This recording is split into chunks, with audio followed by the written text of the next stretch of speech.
दारुची होईल साधी गेली ना तुझी जरया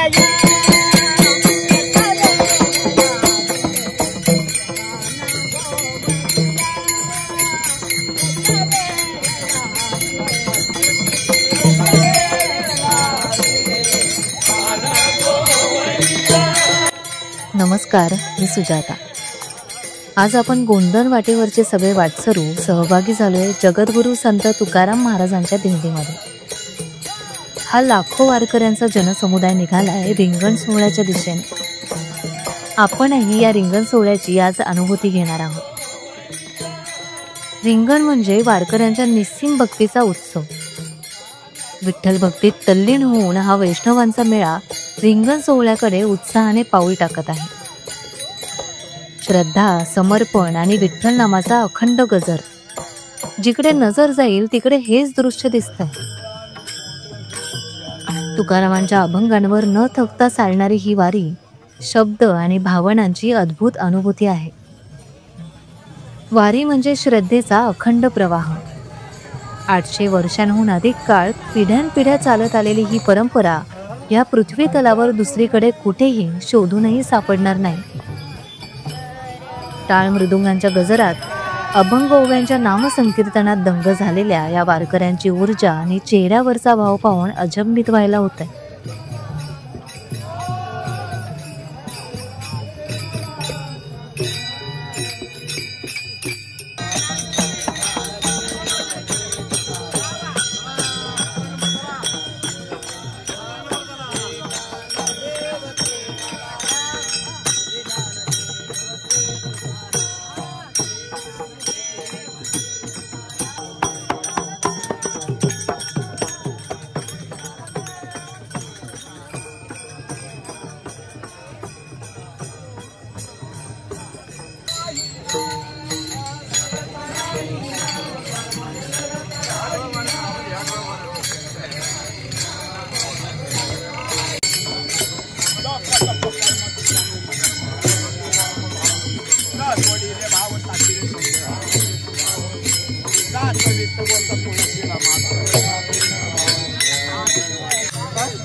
ही माणसं 100 ते 150 किलोमीटरचा पायी प्रवास करून इथवर आली आहेत आणि त्यांना अजूनही चालायचे।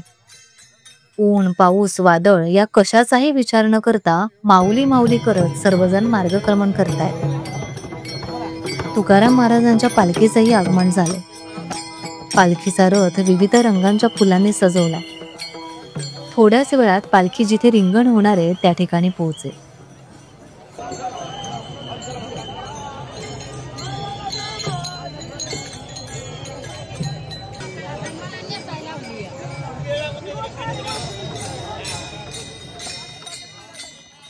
सलग दिंड्या जात आहेत आणि ही माणसं गेली 10-15 दिवस चालून आली आहेत, पण वाटत नाही यांच्याकडे बघून उत्साह आणि चैतन्यपूर्ण वातावरण आहे।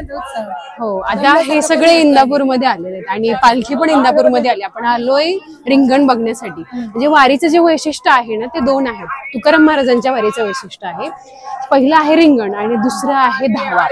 आता आपण इंदापूरमध्ये रिंगणाला आलोय। आता हे सगळे लोक चांगले आहेत रिंगणासाठी।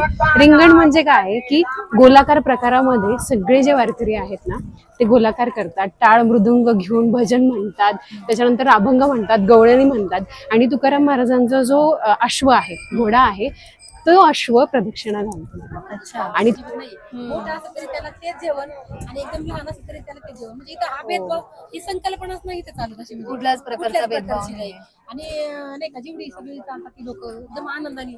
पण मला सगळ्यात जास्त आवडलेली गोष्ट म्हणजे शिस्त। कारण आणि एवढ्या मोठ्या जनसंख्येने लोक जातात, एवढ्या दिंड्या जातात, पण कसल्याच प्रकारचं सगळं चाललं। हो, आणि कुणाला सांगावं लागत नाही इकडे चला असं करा काहीच नाही। दिंड्या पण ज्या आहेत त्या क्रमवारीच जातात। आधी पुढे पालखी असते त्याच्या पाठीमागे दिंड्या अगदी क्रमाने असं एकदम मला पुढे जाऊ दे की गोंधळ नाही कसल्याच प्रकारचा। शिस्त म्हणजे हे एक पाहिला जे शिकायला मिळतं आपल्याची तुम्हारी त्यांची किती छान आहे तुळस।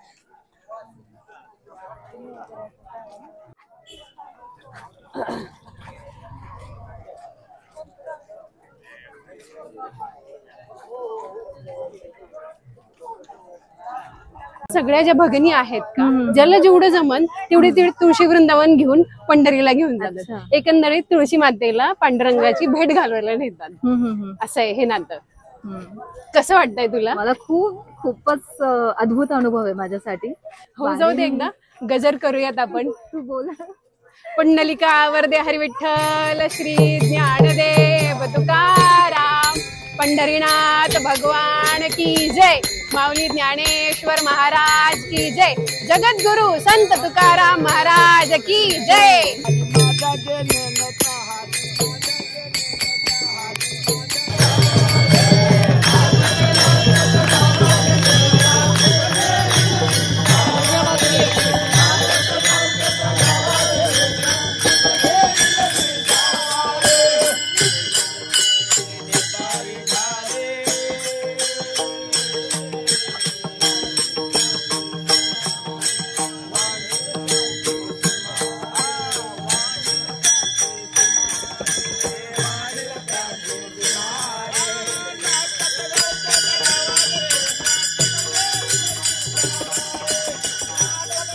ही न थकता चालणारी पळणारी पावलं बघून धन्य व्हायला होतं.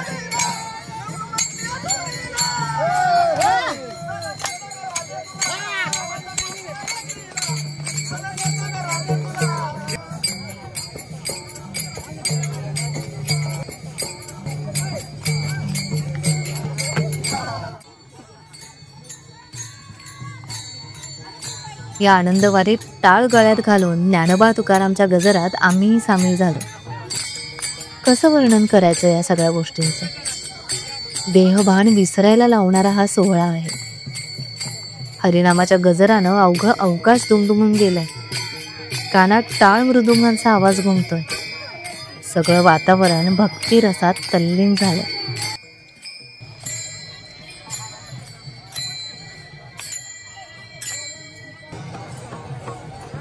आपण आता मैदानात पोहोचलोय. रिंगण तयार करायला सुरुवात झाली. हजारोंच्या संख्येने वारकरी आणि भाविक इथे जमले आहेत. अतिशय भारावून टाकणारं, क्षणभर वास्तविक जगापासून दूर नेऊन तुम्हाला तुमच्या अस्तित्वाची जाणीव करून देणारं वातावरण आहे या रिंगण सोहळ्यातलं. चहुदिशांत टाळ मृदुंगांच्या गजरात ज्ञानोबा तुकोबांचा जयघोष सुरू आहे. सगळे स्वतःचं अस्तित्व विसरून पांडुरंगाचे झालेले पाहायला मिळतात. सुख काय असतं याची अनुभूती येते. विठ्ठल विठ्ठल म्हणा वेळोवेळा, हा सुख सोहळा स्वर्गी नाही. संत तुकारामांचा हा अभंग इथे प्रत्ययाला येतोय. डोळ्यांचे पारणे फिटणारा हा सोहळा आहे. खूपच प्रसन्न आणि चैतन्यपूर्ण वातावरण आहे हे.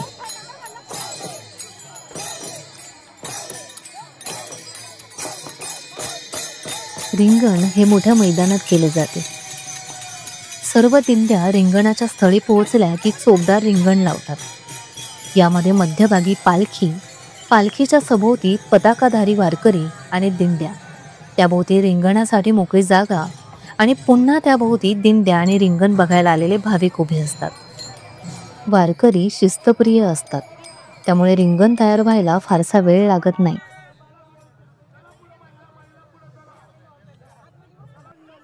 रिंगणामध्ये मोकळ्या ठेवलेल्या मार्गावर तुळशी वृंदावन घेतलेल्या महिला, हातात पताका म्हणजे झेंडा घेतलेले वारकरी आणि विणेकरी हे स्वतंत्ररित्या पळतात.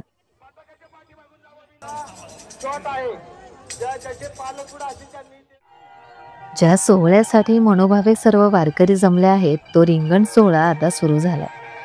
झेंडेकरांनी रिंगण घालायला सुरुवात केली. डोळ्यांचं पारणं फेडणारा क्षण आहे हा.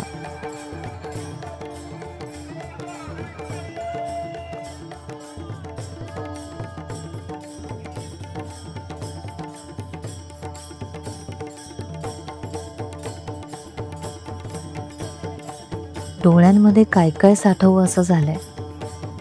हे सगळं दृश्य मानवी मूल्यांवर दृढ विश्वास ठेवायला शिकवतंय. या धावणाऱ्या महिलांमधला समतोल, सुसंवाद आणि चेहऱ्यावरचा निखळ आनंद बघून धन्य व्हायला होते.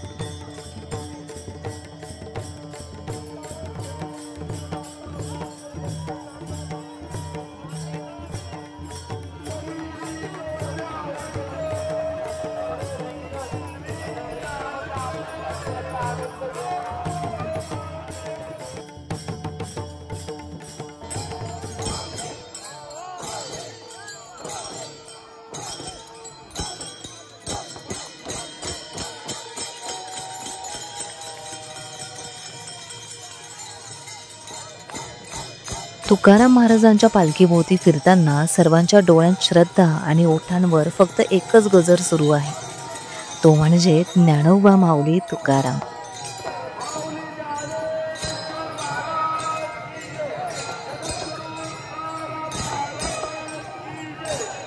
वारकरी विठोबाच्या भेटीसाठी चालतो आणि पोलीस बांधव त्या मार्गाला संरक्षण देण्यासाठी चालत राहतो.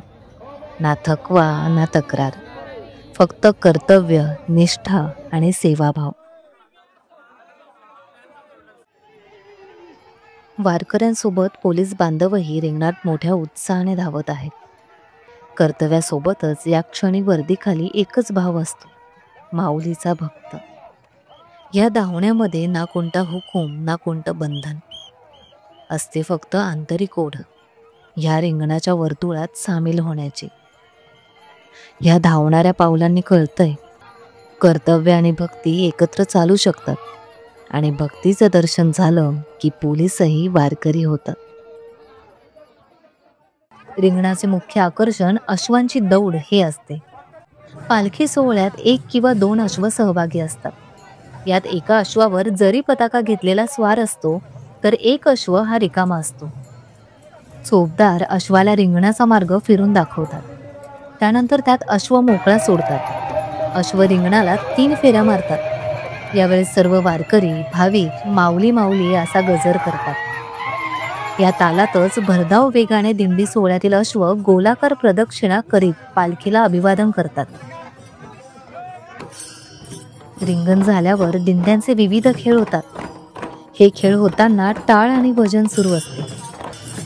वेगवेगळ्या ठेक्यांवर संतांची भजने होतात. या वर्तुळाच्या बाजूने पखवाज वाजक उभे राहून पखवाज वाजवतात. टाळ मृदुंगांच्या एकाच तालात आणि एकाच लयीत पदन्यास करीत वारकरी नाचू लागतात.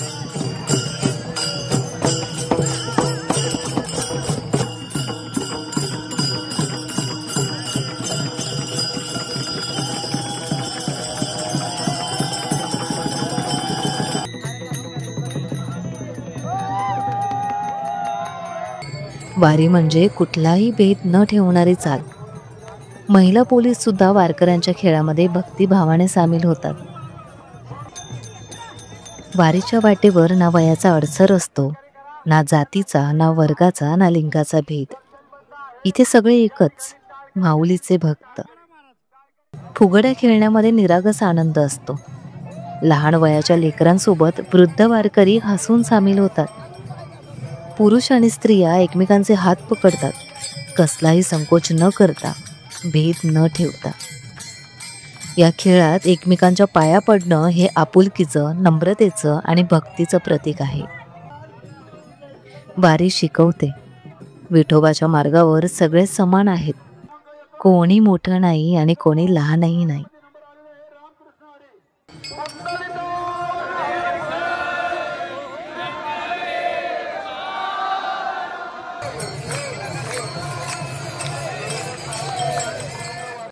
वारकरी हा सगळ्या संसार चिंता सोडून माऊलीच्या दर्शनाला वारीत येतो.